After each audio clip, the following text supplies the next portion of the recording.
Hey YouTube, I'm here with Lolita and we're straining out our vermicompost today. We've kept the worm bin for the past winter and today I need to get some of the compost out so that we can put it into our garden as we start to plant. My process for this is I have a screen and a bunch of compost from the bin. I'm going to pick through it, take out the worms, put them back in the bin, take the leftover vermicompost with maybe some egg seeds in it and everything like that, and put that into our garden and the pots that we're going to be putting the plants into. So come along and I'll show you what's up.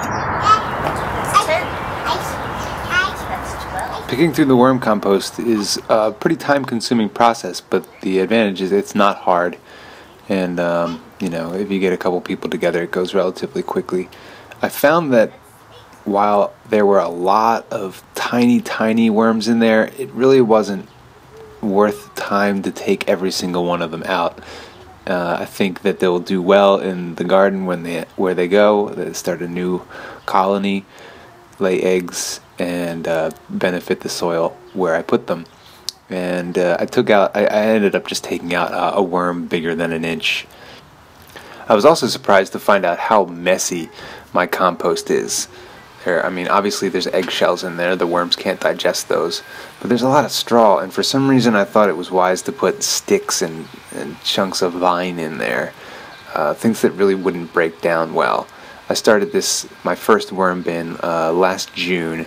I started it with a lot of soil from the garden itself. That was a base substrate that the worms went into, and to that we added all of our kitchen scraps throughout the summer. As it went into winter, we held off on adding any scraps as I didn't think that they were going to be as productive where it was so cold. Here's a look at our worm bin. It's just a plastic tote, I guess like a 25-30 gallon tote. We keep some paper in there on top as bedding. Here's a look at how we feed our worms.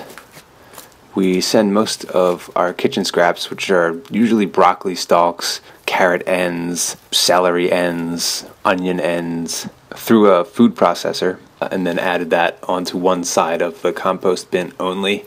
As we add more, we move further down to the right until the stuff that we added at the beginning on the left is fully digested.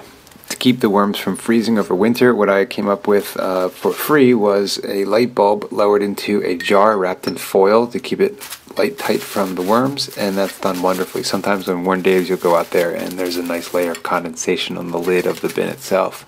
So that's a look at our worm bin and what we do with it.